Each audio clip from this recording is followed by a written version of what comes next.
गुलाबराव पाटील, तुम्ही आत्मपरीक्षण करा. तुमच्या पहिल्या आमदारकीला निवडून आणण्यासाठी माझे सहाय्य लाभलेले आहे. निवडणुकीमध्ये भारतीय जनता पक्षाला मी मदत केली आहे.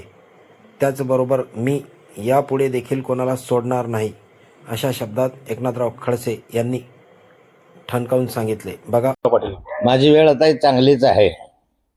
मी त्रास दिला ही गोष्ट खरी आहे. जिल्ह्यातच नाही तर जिल्ह्याच्या बाहेरही जे गुंड प्रवृत्तीचे लोक आहे ना, जे भ्रष्ट प्रवृत्तीचे लोक आहे, ह्यांना मी मोठ्या प्रमाणावर जेलमध्ये टाकण्यासाठी प्रयत्न केले आणि ते यशस्वी झाले.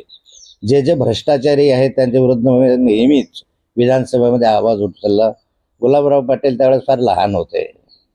गुलाबराव पाटील सभापती होते शिक्षण आपल्या जिल्हा परिषदेचे. त्या कालखंडात मी पालकमंत्री होतो आणि गुलाबराव पाटील विसरले असतील की त्यांना त्या कालखंडात मी भरपूर मदत केली आणि आमदारकीच्या वेळेसही माझी मदत त्यांना सहाय्यभूत झाली, म्हणून ते आमदार होऊ शकले.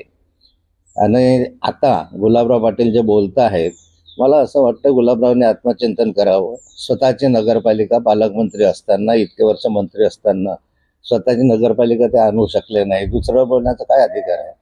होय, मी भारतीय जनता पार्टीला मदत केली. मदत यासाठी केली की हे जे मुक्ताईनगरची गुंड प्रवृत्ती आहे, जे आतापर्यंत गुंडागिरी आणि दादागिरी करून भ्रष्टाचाराचा अवलंब करतात, ज्या मुक्ताईनगरला गुटखा बिटखा दारूचे अड्डे हे सारेचे सारे ज्यांच्या माध्यमात चालवले जातात, त्यांना मी त्रास दिला आणि देणार, त्यांना मी सोडणार नाही अशा 2 नंबरच्या धंदेवाल्यांना.